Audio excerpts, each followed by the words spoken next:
talking about today, I'll share my screen and bring up the sort of PowerPoint thing that I've got here that I'll take you through. It means that I probably can't see the chat now, but so if somebody could tell me if anything comes up in the chat, but if everybody can see that, that's good. Hopefully most of you have had a chance to see the report, even if you've not had a chance to read it all. But it sort of asks these questions about new teachers. The survey was trying to find out who's applying to be an RE teacher, and lots of details about them. I included stuff about which religion and stuff like that. And I decided I'd just put in lots of interesting things that might prove interesting, but might not be. And so some of the stuff perhaps is more significant than others. One of the things I did feel was important, though, was their qualifications prior to joining the course, and so that for me was a big one. But I was also keen to know what other things they'd done, what other experiences they bring to teaching, what motivated them to be a teacher. That was an interesting one, where using the Fit Choice scale by Watt and Richardson, a couple of Australians, and taking some of the items from that to do with motivation and such like, and then I adapted some of those into why they wanted to be an RE teacher. What do they think of their training? What kind of schools do they plan to work in? Some of those questions. And so what I'll do is run through a few slides with some of the data, but I'm hoping that we'll ask these kind of questions that I've got at the bottom, what messages are for us as an RE community. And right from the start, I thought, I wonder if this might give any indications as to how to handle marketing, and aiming for the right kind of people. And so, yeah, that sort of hangs over me as a kind of question. But there are two things to do with the feedback on their courses, and I've done a bit more work on that I'd like to share with you shortly. That's two questions. One was, what did they appreciate about their course? And then how would they like their course to have been adapted or developed? And yeah, so I'll show some of the sort of further work I've done in trying to summarize that. But it leaves me with an interesting question of, is this a unique cohort, and can we really draw any conclusions from it as a cohort, in view of the fact that it's the one occasion where they broke the government's target for RE applicants to initial teacher education. So that raises interesting questions. How many of this cohort just got chucked out of their previous job and so applied for teaching? And that raises an interesting question: will they stay in teaching? And that's why I'm fascinated to develop a second follow-up survey that I'm planning to do this year in sort of May, June time, when I want to contact it's quite a number of the group, I think about 60% of the group, who said they're willing to complete a follow-up survey. And so this will be going out to them as first-year teachers to find out if they're in jobs, what kind of jobs, and all sorts of questions of that nature. And I'm presently working on the kinds of questions that I want to use in that follow-up survey. And if you want to, that's something we could discuss later on as well.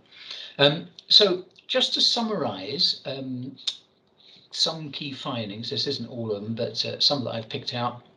I had about 23%, I think it was, of the cohort replied to the survey, and you can see there that meant 152 responses. Just over half of them were university trained, and the others were school direct and various other things. Some of them BA and skits and all sorts of things, but a large number connected with us in universities, And I'm presently working with the talking with the how do you describe them? The cathedrals group of universities, wondering if we should do some kind of follow-up thing with them, either something similar to this, looking at a particular cohort, or whether, you know, across the board. But that's another thing.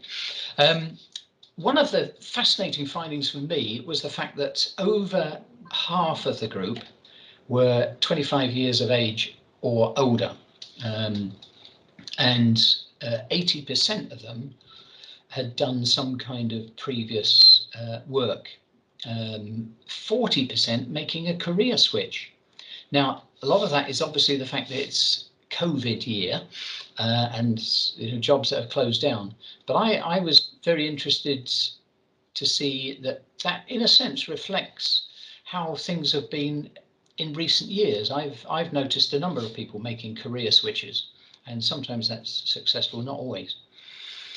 The number of women as opposed to men applying fits fairly similarly to sort of the government statistics for our subjects. 3/4 female, a quarter male. I usually in my university tend to get a bit less than that. I'd say it's probably more like a 5th or a 6th of my cohort are men. It just so happened 3 of 9 this year were men, but that's unusual for me. The largest group of people with a faith commitment of some kind, 34% Christian. That's a mix of Catholics and Protestants, more Protestants than Catholics. The second largest figure was atheist agnostic, and then other groups, 8% Muslims, and there were some people from other faiths of one kind or another, and you can see those in the report itself. That didn't surprise me too much. I think I was expecting something like that. But I was surprised how many were strongly committed to a faith of some kind. Maybe it says something about Lincolnshire, that most of the people on my course tend to be in that sort of semi-religious. They go once a year to wherever, and most of them sort of religion doesn't mean a great deal in their life. So those numbers were larger, but maybe that's the fact that we're also including some of the cities where I think there is greater commitment to religion. Usual issue of not very many from minority faith, minority ethnic groups, although I was surprised that it was as many as 16%, although that combines together Black, Afro-Caribbean, Asian and mixed race all together in one group. And then 9% Irish, and I've combined together there. It was about 50-50 of Irish and Europeans of one kind or another. 9% came from private education. Most of them come from state schools. One of them who was homeschooled, I thought was quite interesting. But in fact, I was quite surprised. 9% came from private education. That's higher than the percentage nationally. About 7% of pupils are in private education, apparently. So that's higher than national average. I was, I think, surprised that over a third had other family members who are teachers. I think that's more than I've usually experienced in my group. And the majority of those, it was a close member of the family, brothers, sisters, parents, that sort of thing. One thing that didn't surprise me was the first degree. Less than half of our students have a first degree in theology and religious studies. And I think that's fairly typical of the people I've been interviewing over recent years. If you add philosophy to that, still makes it, you know, only 60%. So 40%, in other words, have a range of other degrees, and they really were a range of other degrees: business studies, health and social care, all sorts of things. It was a real mixture. Large number completed the enhancement course. The fact that so many of them don't have a first degree means that they obviously needed that enhancement course, and most of them did find it helpful, which was good. One of the things I was fascinated to know about was how far people are willing to travel, because quite often the people on my course who don't get jobs are not willing to travel. They'll only go, say, up to 20 miles from where they live. And yeah, as few as 8% will travel anywhere in the UK or abroad in order to get a job. And 75% will only travel up to 25 miles. Yeah, that's an interesting one. I'm fascinated to see when I send out this sort of follow-up survey, how many of them did get jobs, and whether they were RE jobs or whether they had to get something else, and whether they had to travel some distance away or whatever. And I'd be interested to know whether other people have any sort of reactions to that. Let me pause there and see if anybody wants to make any comments at this point before I move on to some of these other slides. I was just going to come in, Mark, because there were a couple of questions asked in chat. Okay, good, yeah. Both by Catherine, which were about early career stats. She wondered if we knew anything about which careers. I don't know if that was within the survey. Which careers people had previously? Yeah. Yeah, yes, I can give that.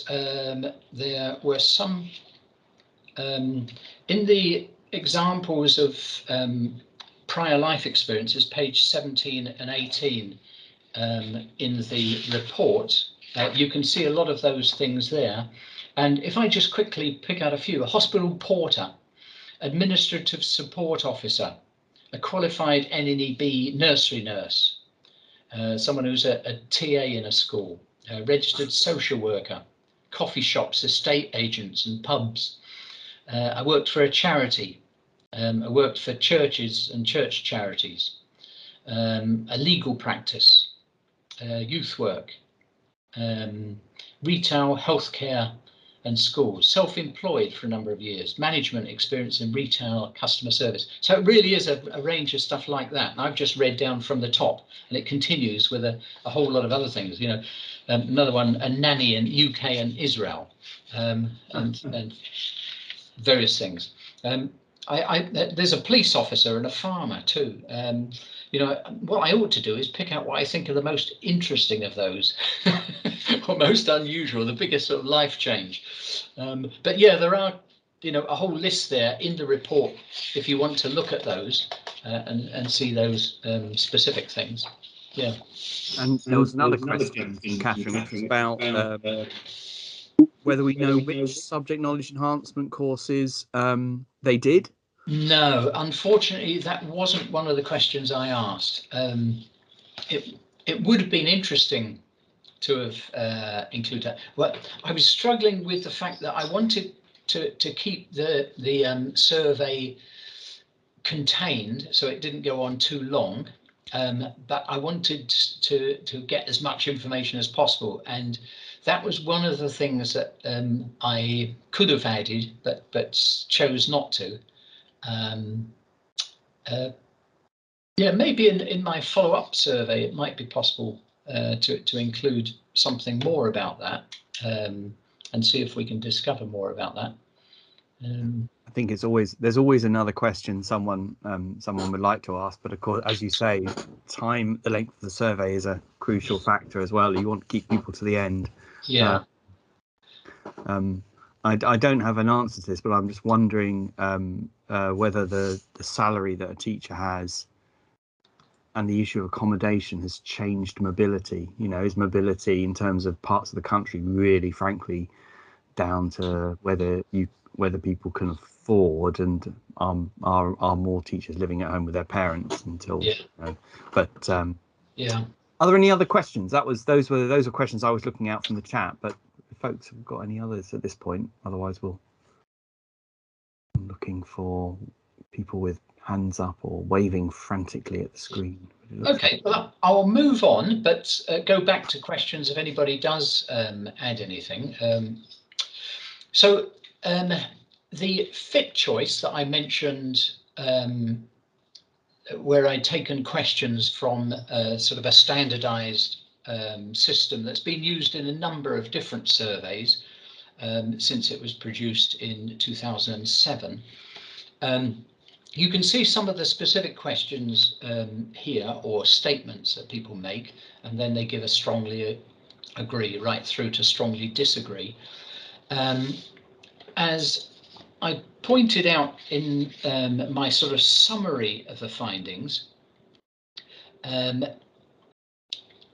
it's not things like, you know, having long holidays, number 11 there, that draws people. That, you know, fascinatingly enough, when I was a young person, that would have been important to me, you know, time to travel. And I used to use my summer holidays for all sorts of fascinating travel stuff wherever I could.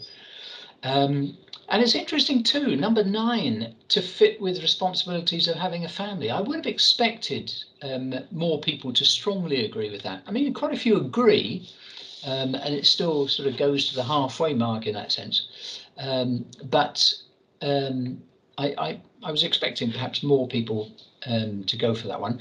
But it's things like that number 5 at the bottom, teaching's a career suited to my abilities. It will allow me to influence the next generation, number 12 there. And number 15, I like working with children and adolescents. I'm really pleased actually to see that those are the things that you know, were very significant for people applying to be RE teachers. I don't know if anybody wants to comment on any of those. I'm not quite sure why they're all in a mixed numbering system there like that. Yeah, it's just the way that the software came up with the chart when it was produced. Any comments, reactions to any of that? I can see Lynn's hand up. Lynn, go ahead.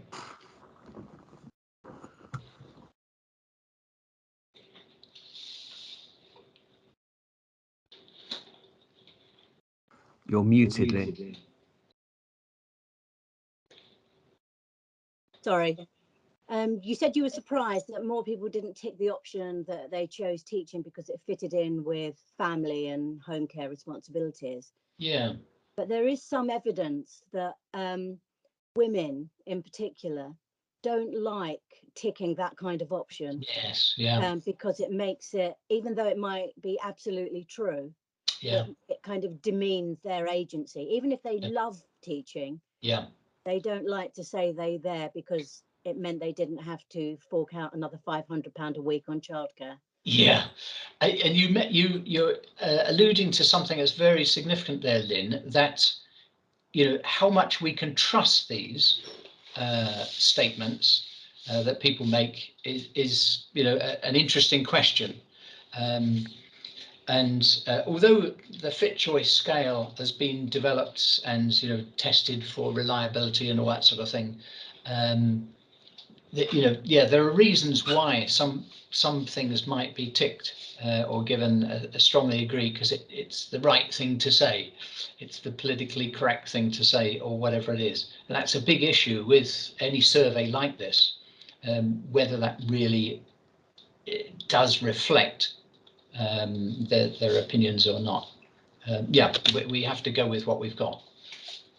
That is the reason why I chose a scale that has been agreed in the past, rather than creating my own questions instantly for this kind of thing. But yeah, we take it with a pinch of salt, I think.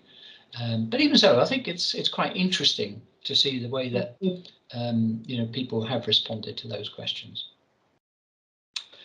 Great. Unless there are any other questions or comments on that, I'll move on to becoming RE teachers. And these were some other questions devised. Again, the things that really stand out: finding the study of religion fascinating, number 20. And again, number 24, the opportunity to make a difference to young people's lives. Those seem to be the ones that stand out the strongest. But also the RE offers wide scope for classroom creativity. I'm pleased to see that people still feel that you can be creative in RE when teaching seems very constrained in lots of ways. But one of the things I also noted was that number 25, an inspirational RE teacher at school, and how important it is that we have, people that inspire people to come forward for teaching. And I guess that's always going to be true. And it's probably true for every subject, whatever. If we were to do a similar survey with every subject in the curriculum. So anybody want to comment on anything else there? Or ask further questions?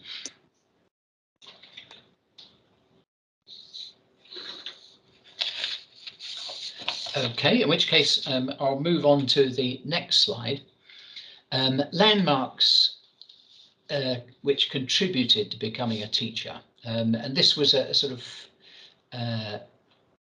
options were given, but there was also a chance for people to write their own comments. And in the report, I've just included all of those so you can look through them. But clearly the big things are this love of debate, and interesting enough, having qualifications in relevant studies.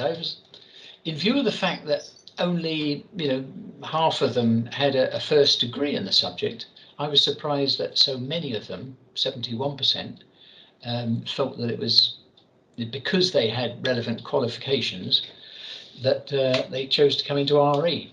Intriguing. A lot of them encouraged by friends and family, 62 of them there, 50%. Any other comments or questions from anybody about that?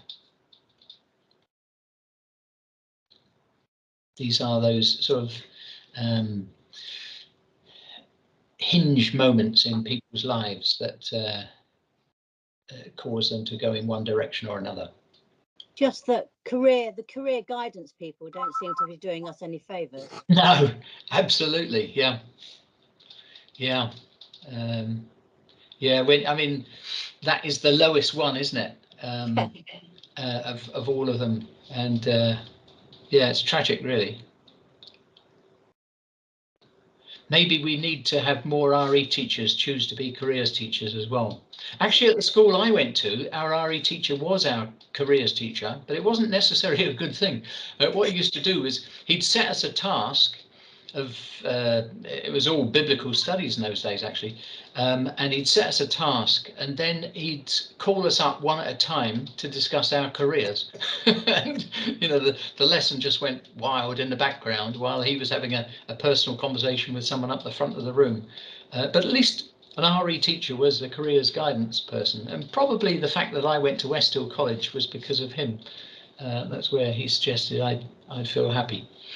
And although yeah, interesting enough, I didn't particularly go into teaching because of him. I wouldn't have listed that. I think it was my own interest in the subject matter that drew me in, like some of those other people. Good. I just have to comment from the chat. Okay. That Trevor Cooling was head of RE and also a careers guidance teacher. Great. Good old Trevor. Well done. Yeah. Are there any others in our midst? Careers guidance teachers. Yeah. Great. Okay, let's move on to the next one. What do people hope to achieve by becoming an RE teacher? And these were some options that were given, but a chance for people to write their own things as well. And it's interesting, this sort of social thing of being able to help break down prejudice and misunderstanding was a very powerful one. But also helping pupils, explore, discover their own kind of insights and perspectives. and enthusing them about world religions. Those three clearly stand out as the top ones. Yeah, it's interesting that if you look near the bottom, to think about the good life. A colleague I did my teacher training with, who was an RE teacher, I think a very good RE teacher, for about 10 years, and then he quit and went into IT, and he's now working in a field of IT. Well, he's retired now, but worked in the field of IT for a number of years. And he argued RE was about exploring the good life. And I remember being quite impressed with the way he argued his case for that. And yeah, it's an interesting one. I'm fascinated by what RE is for, and I keep ticking over a thing on the aims and purposes of RE. Perhaps there's another paper somewhere in the future on that, but that idea of exploring the good life is an interesting one. I don't know if anybody else wants to comment on that.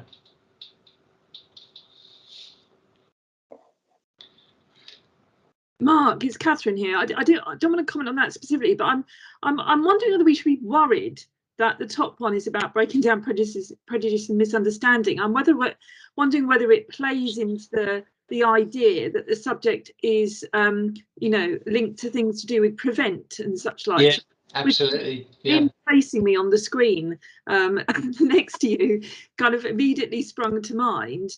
So I'm just wondering whether that's actually a good thing. Yeah. Or not. I could see that it could be potentially really good, because clearly you want to break down misunderstandings. Yeah. But are they coming with a view that actually RE is there to stop prejudice?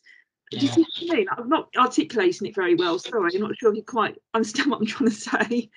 Yeah.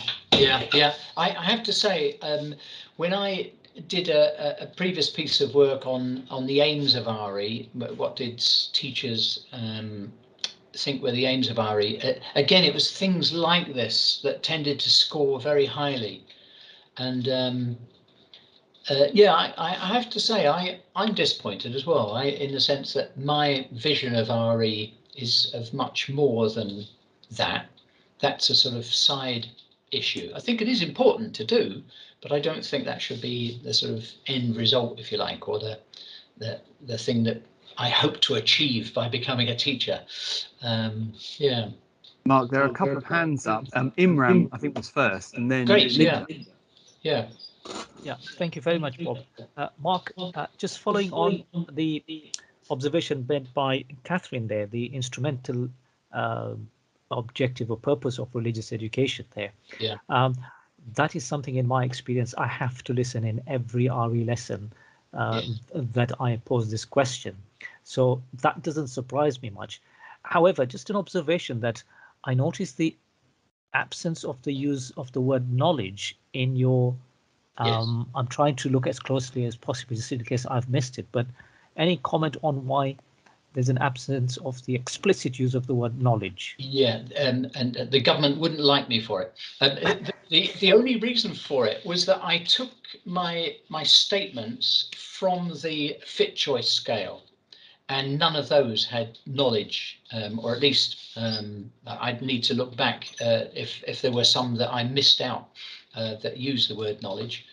But no, so the wording of those was taken from, and I'm trying to think whether, I had to adjust some of them to give it the RE flavour, but essentially that it was based on a similar statement that was more neutral in terms of any subject area from the Fit Choice scale. That's the only reason. Yeah.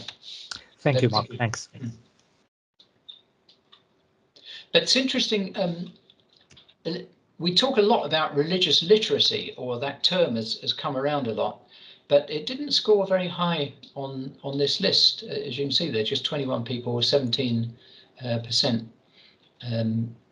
That's what they hope to achieve, make people religiously literate. Yeah. And Linda has a hand up. I was drawn, going back to Catherine's point actually about the breaking down prejudice and misunderstanding bit. Yeah. And It reminded me of S.J. Patterson-Craven's research. And she'd looked at a similar sort of issue around when the students themselves had RE.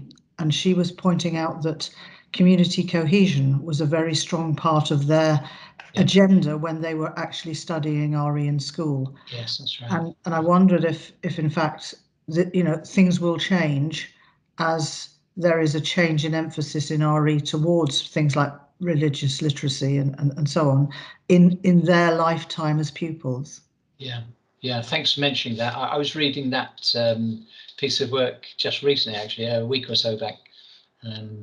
Very interesting in the context of this and the whole issue of aims of RE. Yeah. Thank you, Mark. Great. I'll move on unless anybody wants to anything else. Now, one of the things I did was to take all of the statements, because I literally in the report listed the precise statements with spelling errors and lack of punctuation and everything. Things that people appreciated about the course, and then sort of cut them up into little pieces of paper and did a sorting job. And I've come up with these kind of categories under this title. So a large percentage, the biggest group, 28%, made specific reference to their placement experience.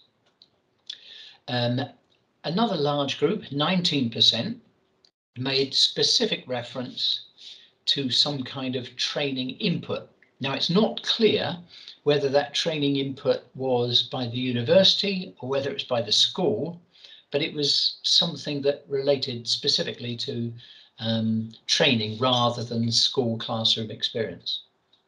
And then the other thing is looking at another big chunk, 24%, the yellow one there, particular people. And this sometimes was the university mentor who was specifically mentioned, and sometimes it was the school mentor. And what I haven't done is divide them up into which of these are sort of university trained people and which of them are school-based skits and such like in their training. So it doesn't differentiate there, but I'm fascinated by the fact that particular people are the most positive thing for many of our students. And then there were aspects of the course itself, 3%, and some of them were particular content that was included in the course that was made reference to. I've actually got sort of some further details about the kinds of things that are included under those sort of headings, but anybody want to comment or question further about that? Things that the students liked about their course?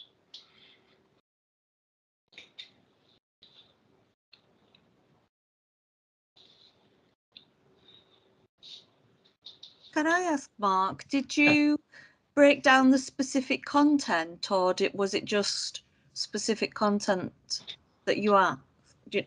No, it was an open question, an open box, and I said, what did you find most,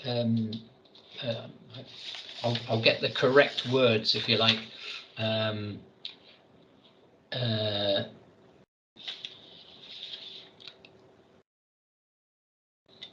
Where's the question mark? There we are. What aspects of your RE teacher training have you found most helpful and enabling so far? And those were the kinds of responses. In the report, there are 4 pages, I think it is, of those summarized down into precise answers to the questions. I took those precise answers, as I say, and have sort of subdivided them into these groupings. But under the different specific people, for instance, that yellow one, 11 of those made reference to a particular mentor in school, and 8 of them made specific reference to a university tutor. And some of them made reference to things like the person who came in and spoke with us from a religious faith centre, but they're mentioning a particular person that they're referring to. There's one of them that's sort of, it's not quite clear who it is. It says the fact that we had an RE specialist to help deal with misconceptions. And another one says learning and watching, listening to the university tutor during a particular activity, things like that. Under the specific content, specific sort of inputs, there are a number of different things. They mentioned some particular sessions, and one of them, for instance, talks about a new religious movement speaker who came in to talk. Other one, hearing directly from faith practitioners. I'm mentioning just a few odd ones. The research project, somebody really liked. Hearing a range of views from different people on the course. A session on Catholic Christianity, somebody liked. The P4C training, somebody liked. So specific things like that come under that green section with a range of different things. Mark, I'm just speaking up for the chat. Great, yeah, good. In the chat, there is a kind of a few discussions going on, but one you've just been responding to, which is about the kinds of knowledge. And David Lundy was interested in whether, you know, whether it was sort of disciplinary or a specific kind of substantive content, I think is the phrase that might be used. And you've clearly indicated both of those with the P4C reference and also other kinds of content. Yeah. Actually, that issue comes up more in the areas for improvement, as I'll see in this next slide. Yeah. And there was also a proposal, a question from Trevor, which is about the question of whether teaching entails promoting virtues and whether certain virtues are necessary for gaining or constructing knowledge. But that was with regards to the earlier slide. Right, one of the you know the more the aims of RE question, I suppose. Yeah. Breaking down prejudice and misunderstanding. So which of course are you know, significant seminar discussion topics in themselves. Yeah. Good. Okay. Shall I move on, if there aren't any others, to the areas that students wanted to see improvement on? There were 140 who mentioned positive things, and there are 119. Some people left this box empty, but 119 did identify areas for improvement. And as you can see there, the big thing that comes up is wanting more subject content. 34 people, 28%, say they just wanted more RE content. Some of them, 18 in fact, just said something like that, more RE content. And some were saying things like aspects of the subject teaching, ideas on how to present specific things, how to deal with controversial issues, access to online materials about our subject matter, creative strategies, things like that, but things that specifically related to subject content rather than other things. The other specific inputs, the biggest section there, the grey coloured one, where 40 people identified it, 34%, a range of all different sorts of things there.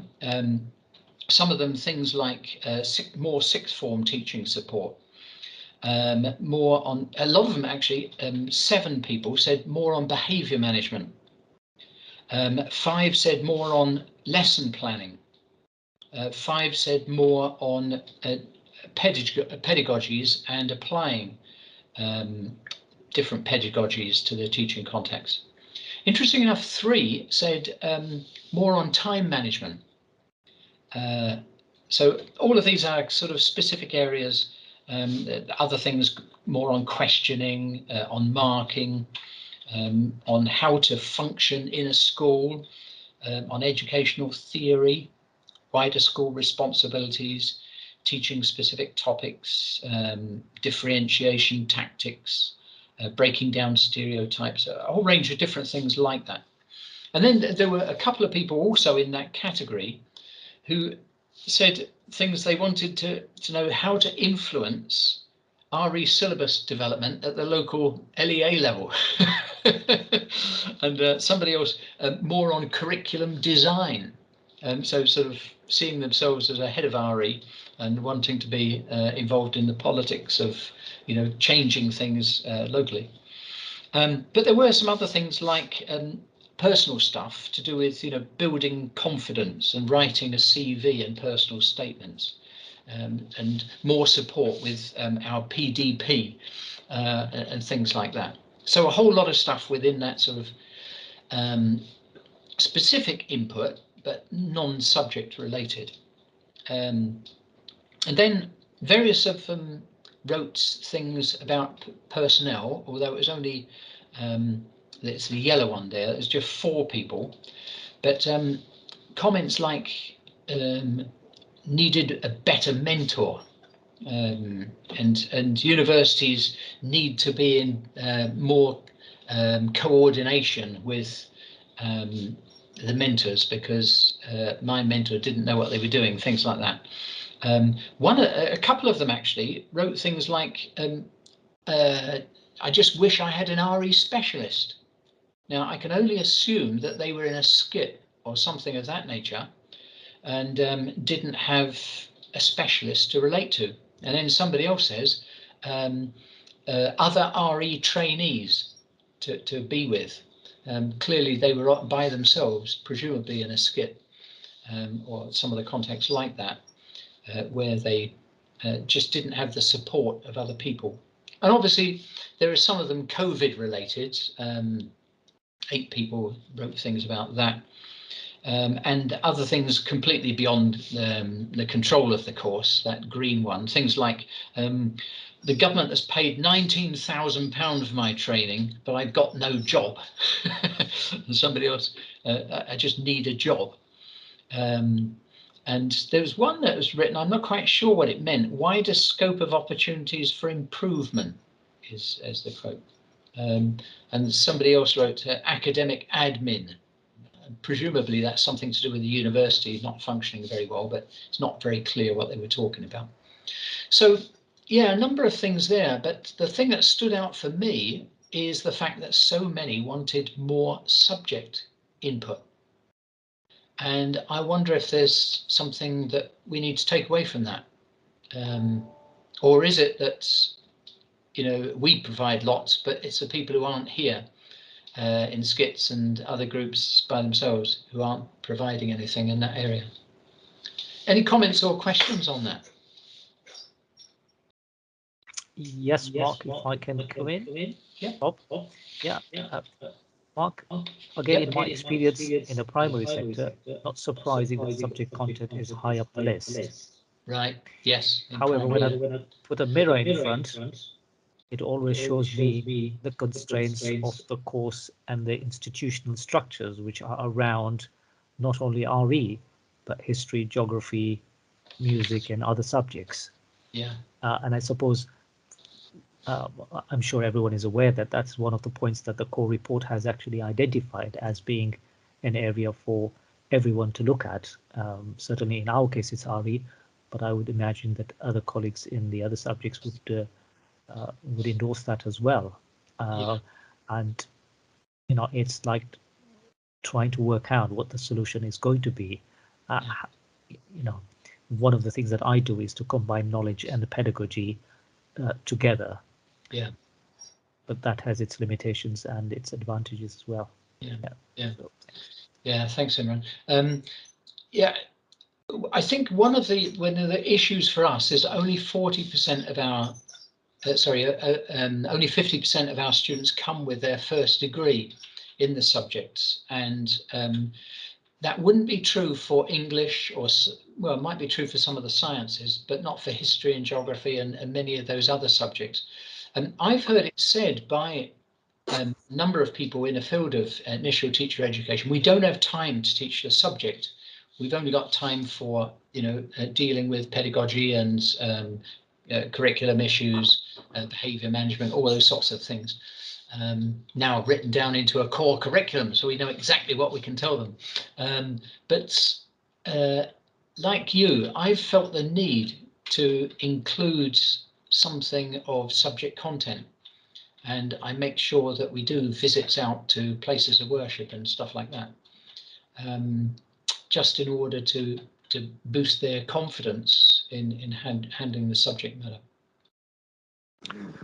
Mark, Thank I you, can't Mark. help Yes. feeling that underneath this, underneath the issue of pedagogy, is the fact that diverse pedagogies relate to diverse aims, which our subject is famous for. Yeah. And underneath the knowledge and the curriculum, or sort of feedback, or subject knowledge confidence feedback, is the fact that not only have we got diverse degrees, but we've also got diverse curricula, and the curriculum issue, which is, which other subjects simply do not have. Even if they have diverse degrees going into maths, the maths curriculum is settled. So the question of the teaching of that maths curriculum, it's like they're halfway there, whereas we're probably always training people or educating people to teach in multiple different contexts in terms of curriculum. Yeah, we're double whammied, really. Yeah. And I guess that is where a national framework would help us.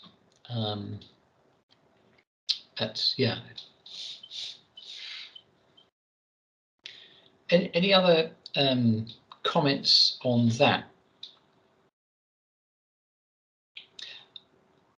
I'm going to move us on then to these final questions. They're not the final questions, they're the questions that I posed at the beginning.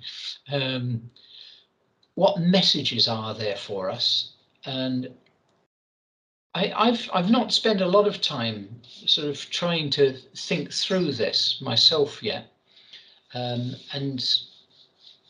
I feel perhaps that there is something about how we market our courses that we could possibly learn from this. I wonder if anybody's got any thoughts on that.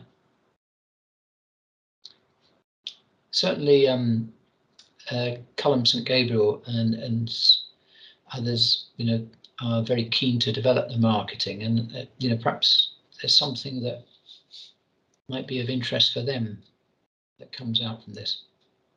Any thoughts? We should definitely have something for career guidance people. Yes. Yeah. Now, there were some materials that were produced in the past by Natre, weren't there? And I wonder if, there needs to be more stuff produced that could be circulated around schools and specifically addressed to careers guidance teachers.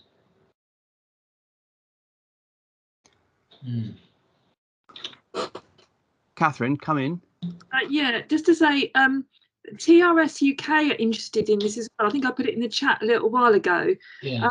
Because in some of the research that they've been doing, they found that the career advice for those who maybe want to go and study TRS, so we're kind of further back than even going into teacher training, isn't great either, and some misunderstandings and so on. So there could be something, perhaps, I mean, it might not be the same thing, but I think they're connected here. The TRS thing was basically that the what students thought was that the job prospects after doing a TRS degree weren't very good at all, and actually that isn't what the evidence suggests at all. So there's possibly some joined up thinking here, perhaps with TRS as well. Yeah,